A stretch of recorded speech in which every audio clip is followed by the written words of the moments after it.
Welcome to a new episode of Gutzy One-on-One, where I interview Gutzy people. Today, I'm very excited to have as a guest Leah Davison.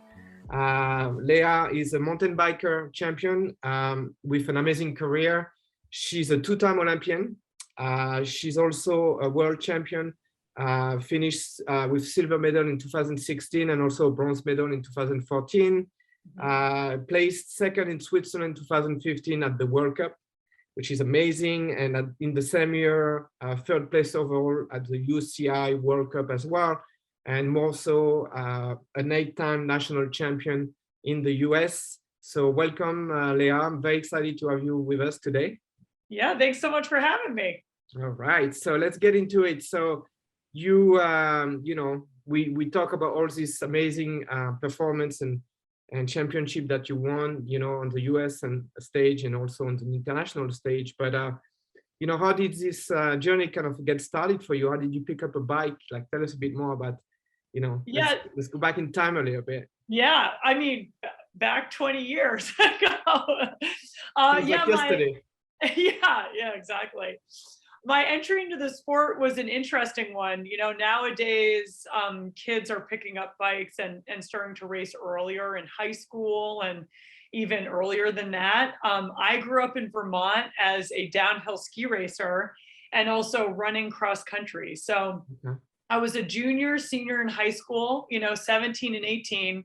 And a friend was like, hey, stop running in circles around the track and try out this mountain biking thing.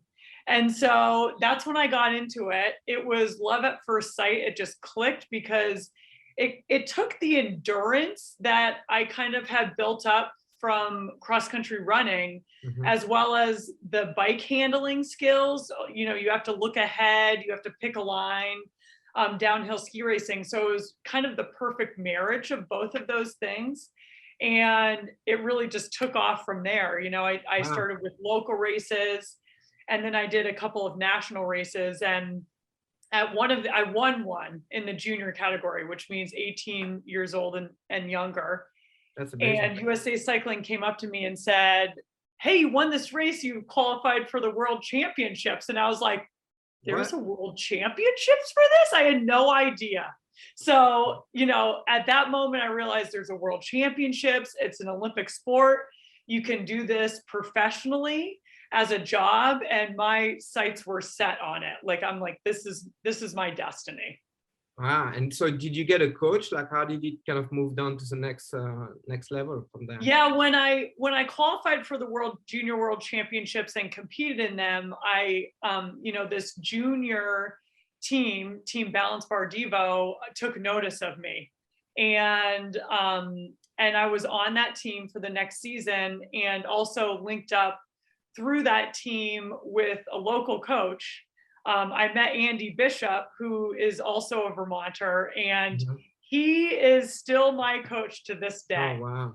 Yeah. So that will get back to your personality, but that tells a lot about, who you are as a person. So you still have the same coach today.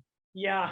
That's amazing. So you had like amazing years, like 2012 to 2016 were just like off the chart for you. 2012, you became an Olympian. Tell us about that experience and how it felt, and it's a big deal. So yeah, I mean, that's the lifelong dream, my lifelong dream at least, and a lot of others, to become an Olympian and go to the Olympics. So I had grown up ski racing at a small ski area about 10 minutes away, called Cochrane Ski Area. And there is a strong Olympic legacy there. So I was coached by an Olympic gold medalist. I was ski racing with the next generation. So all of the Cochrane's families, their kids, right? And actually Ryan Cochrane Siegel just won a silver medal in the Super G in Beijing. So it's pretty amazing.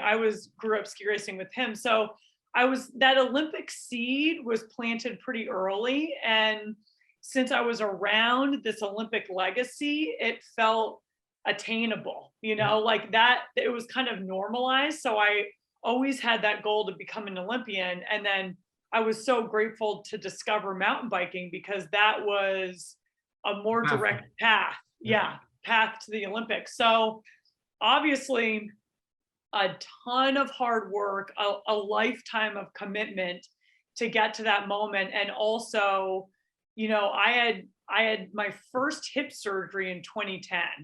And so that's when things were kind of in question for me.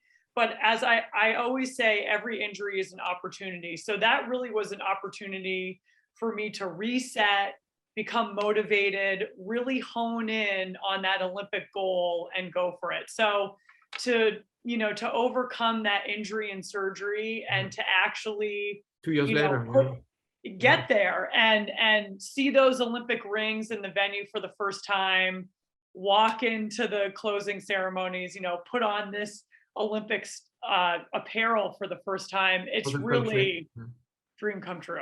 Yeah. Amazing. And so in 2014, you get a bronze at the World Championships, so how was that different to the Olympics? Because it's a World Championship as well, so it's another level too. Yeah, it's so funny. The Olympics is, to me, the end all be all. You can't really know it until you've experienced it and you've been at an Olympic. Yeah, it's a whole nother level. Everyone's paying attention. This fringe sport of mountain biking, is in the spotlight, and there's so many people there, just the roar of the crowd. Yeah. And so like after the Olympics, we have world championships every year. So I went to the world championships after the London Olympics, and I'm like, this seems like a local race, like compared to the media hype and the crowd and everything. And the world championships is still, it's right up there too, in terms of that achievement. So winning, I would put that on par with my Olympic results for sure, because you're racing against the same field. We have world championships every year, and to win a world championship medal is something very special. And absolutely. Yeah. And then the year after, you just like get a cascade of medals and performance, like as we said before, at the World Cup and the UCI World Cup. Yeah. Just such a phenomenal year. So how did you end up, like 2015 seems to be like the build up to like an amazing kind of year, right? Yeah. That was really, set up. The whole thing, each year builds on itself, right? Mm-hmm. So really winning that world championship medal in 2014, then everything clicked, then I had momentum, and I was going. And it's also like the confidence, you bring that confidence of like, I came in third against all these ladies, so I can do this. So I really just carried the momentum through the next seasons.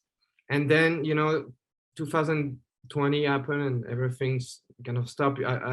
I believe you were training at the time to go back to the Olympics, and it would have been one of your last Olympics probably. Yeah. And then the world shut down. Like so how do you take that? Because like everything stopped. Like how do you train? What do you do? Everybody's isolated. Like how do you stay motivated and reboot, because you don't know what's going to happen in the next few years, right? Yeah, that was a few years. It turned out into more than that. Yeah, exactly. That was a really stressful time when the pandemic hit, because I feel like for everybody there was so much uncertainty. We didn't know a lot. And to be training for an Olympics during that time was incredibly stressful.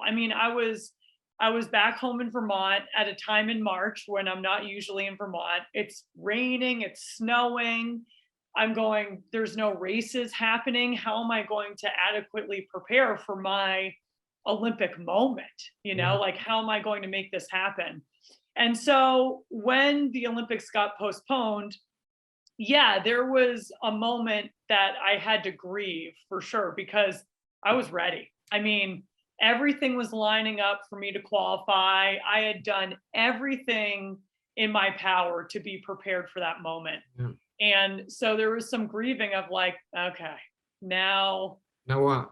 yeah, now what? And then I kind of recalibrated and pivoted pretty quickly to say, okay, well, I actually have an extra year to train for my Olympic moment. So once I got in that mindset, I was like, here we go. I mean, I wasn't traveling as much, nearly as much as I had been, because we did not have a normal competitive season. So I could just be home and be on it, like on the grind. So It's a I different was, it's a different mindset though when you, because I feel like when you're a professional athlete like that, you're used to a very strong schedule and moving around and diversity, and that also is tough, but it also gives you like that energy and that diversity yeah. to to keep going, right? When you're always like it's systematic and you're training in the same place, it can be a bit long after a while. Yeah, yeah, absolutely. I mean, it's nice to travel and race. I mean, Race, yeah. I'm a competitor, so we all like to race. So that was the biggest challenge. And I kind of I got that race competitive energy out on Zwift. So luckily I was I was the sole mountain biker on a road team that was competing digitally on this platform where I would do, I competed in the Tour de France in my basement, There you go. like, virtually. So that really saved me because I could get those race efforts in. That racing is so hard. So that's kind of how I solved that issue. And being at home, it was the first time I was home in a very long time. So I could actually explore where I live, where I usually don't get to. I mean, I'm never home. I'm always on the road racing. So that was That's, nice. So I like, think I think it's at that time that we met or were introduced in the early 2021. yeah, And it was amazing to me to see, what struck me with you is we talk about resilience and so on, but also your personality and your attitude, your positive attitude towards things, and also being authentic and staying motivated in what you do and stuff. And that's what really kind of for us at Gutzy, that's what really kind of motivated us to partner with you. yeah. When we Thank first you. met and had a chat at that point. And talking about your personality, you've also, with being a professional athlete, you use your platform to fight for equity Yeah, and justice over your career. And you also, we talk about the Little Bellas, yeah. the association that you're involved with, that's been, I think, since 2007, 7. Yeah, right? yeah, So that's been quite a while. Like it's not just yeah. started yesterday. And that's that positive and vibrant attitude. How do you keep it up like that when you get knocked down so many times? And you get Yeah, disappointed because at the end you didn't qualify to go yeah, to the Olympics. So how do you keep that fire and that niceness in you at the same time, because you have to be a warrior to win, but at yeah. the same time you're doing it in a smiley way, which is kind of tough to do, so Yeah, definitely. Yeah, it's not easy like that, not failing to qualify for the Tokyo Olympics was and still is, one of the biggest challenges of my life for sure. And I think to develop that resilience to make it through that experience takes, you have to feel it. You have to take a moment and recognize and name like, yeah, this is a really heartbreaking experience. And I need to cry. I need to be sad. Like there I you need go. to, yeah, experience it, right? To kind of move through it and get to the other side. You Because know I'm what afraid, was amazing to me on that, because I followed, when that happened and stuff, and yeah, and you a lot of people, when it's like that and it doesn't go their way, it's like either you find excuses or you're bitter or whatever. yeah, But you were super supportive of your peers that went to Tokyo and yeah, competed and stuff, and you you know, and I think that goes a long way when your peers have so much respect for you because of who you are as a person. And you Yeah. know, I saw a lot of support on Instagram and social media from you for the team, you know. Yeah. So you were there in spirit a lot with them. Yes. So, and that for me, that was amazing to see that. Yeah. That was amazing to experience as well. I mean, when you said I was there in spirit, I just got goosebumps. But it's true, you were, you know, Yeah. and that goes a long way, especially for your colleagues that are competing there, you know. Yeah. The whole goal was to give it my best effort. I'm not in control of the results. I'm not in control of the Olympic selection committee and the Yeah, decision that they make. And so all I'm in control of is my best effort. So I really gave it my best effort. I mean, I really did. There's nothing else that I could have done with the back injury that I sustained and everything. So, what else can you do? yeah, And it's still heartbreaking, but that removes kind of that, anger, resentment that could develop. And then I just, we have worked hard as a team to secure those 3 Olympic spots. yeah. And so then I realized, like, all of these riders that got selected to go to the Tokyo Olympics, this is their first Olympics. There's zero Olympics experience. So I'm like, okay, this is where I come in. Like, I've been to 2 Olympics. Yeah. There's a lot that I can provide and prepare them for. So, one racer, Haley Batten, hadn't even ridden the course. Like, she didn't go over to Tokyo for the Olympic test event. So I probably spent 2 hours on the phone on FaceTime, going through the photos that I had taken, going through the videos. Here's the line that you want to take. So I truly believe that, when it's really a team effort like that, Mhm. that I can rejoice in my team's success because I truly was a part of it. So That's very, that's, yeah, that's, you that's know, what got me through. people don't get to experience that or don't know the stories in the background, you know, because they Yeah. only see what they see in the media or like the Yeah. finished product, you know, but you don't realize how much is going Oh my behind gosh. it. So Yeah. thank you so much for sharing that with us. Yeah. Wanted to talk to you as well about, you know, you've been super involved to promote equity and justice. So tell us a Yeah. bit more about, you know, what you've done on that, and also what you got going on in that respect, because it's been at the forefront during COVID as well. As there's been a lot of tensions, you know, social tension and so on. Yeah. Um, And I'm very passionate about, equal rights for everybody, and especially females, yeah, like empowering women. So that's the whole reason that my sister and I founded Little Bellas, is to give these girls the same opportunities on bikes that we were afforded growing up.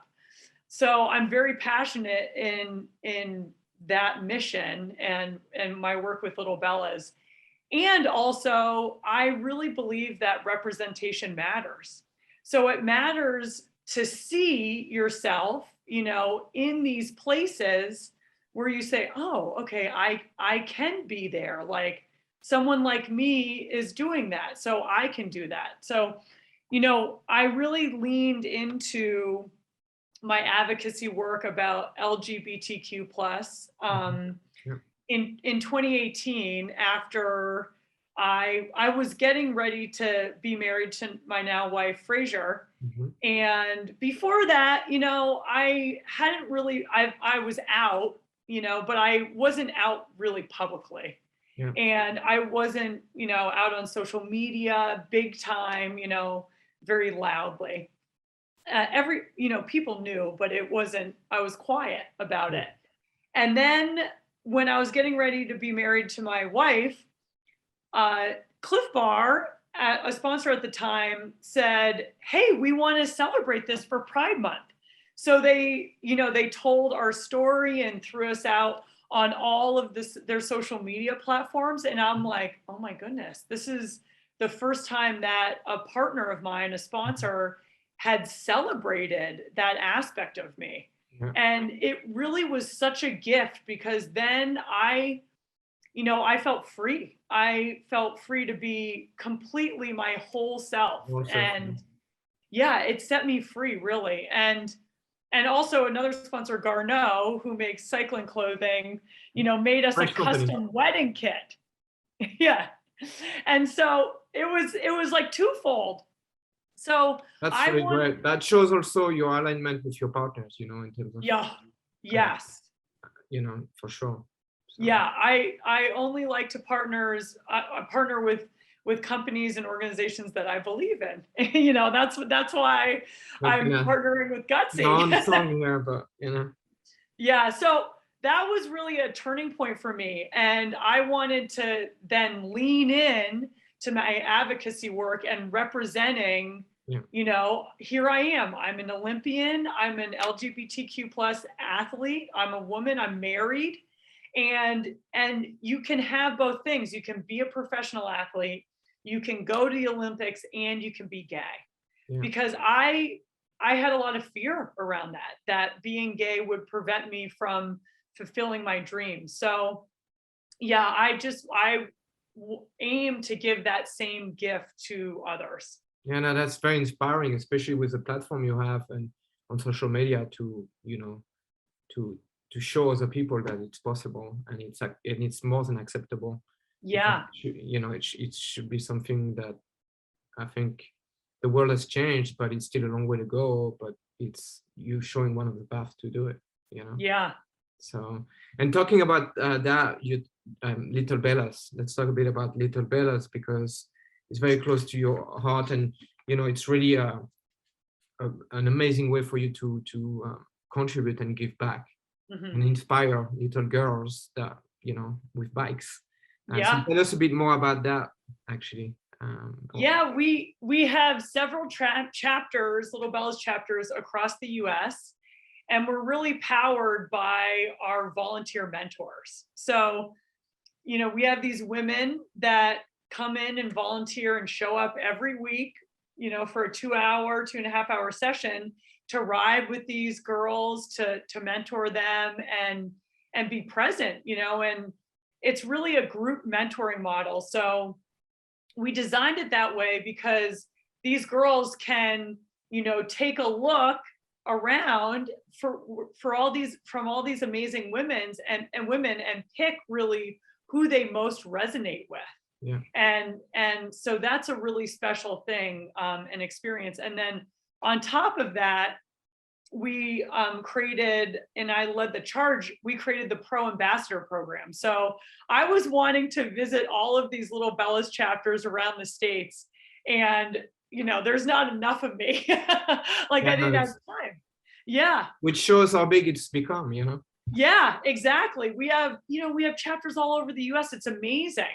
So then we created this Pro Ambassador program to link up these local pros with their local Little Bellas chapters. So they get to meet their pro, they see them training out on the roads. It's really a special thing to develop a relationship and a friendship with a professional athlete, a female athlete in your area code. So we have mountain bikers, we have road racers, we have triathletes, we have Nordic ski racers. It's really a great group that has come together to inspire and empower these Little Bellas. Yeah, and So I think we'll take an opportunity to put the website on the screen, and because you guys, you rely, as you said, a lot on volunteering.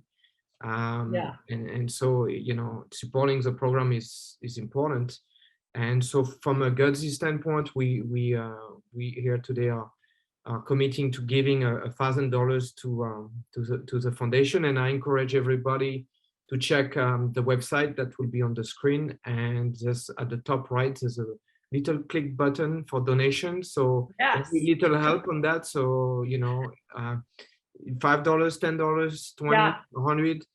So we're very excited to participate, because I think it's important for us as a brand to walk the walk and also give back in a way, although we're small and still not cash rich, but you have to start somewhere. And $1,000 for you guys, I hope helps. Oh, that makes everything helps. That makes a big impact. So thank you so much.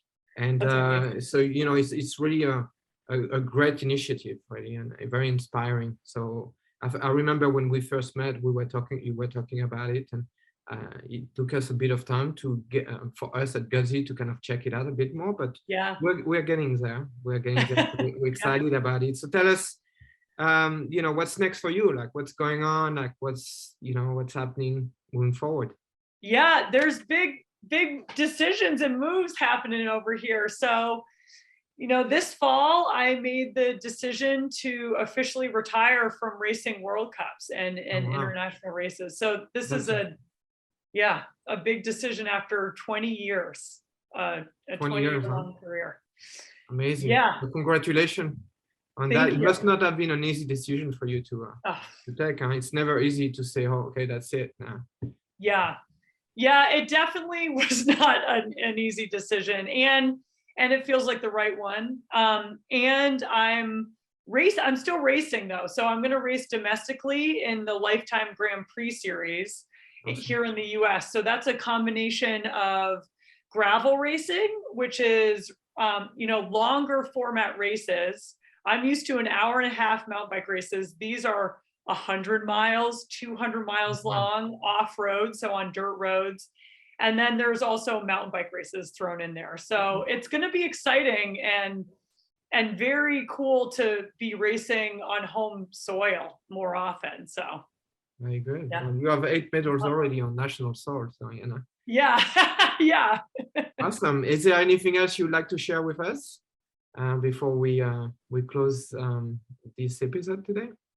This has been great. I mean, I just want to say thank you, Gutzy, and to you, David, for all of your support. It's been so fun to work with you and to experience the brand and to eat Gutzy every day. I think it really helps. It goes each way. It goes both ways. I mean, in terms of, for us, it's, partnering, like, we're very blessed to have the opportunity to partner with Olympians like yourself that are champions and also great people. So that do positive in society, nowadays. That I feel that's what the world needs more, people that use their skill set and their what they can bring in a positive way in society. I think that's the best way in this world to kind of have an impact nowadays. So thank you very much. Yeah, thank you.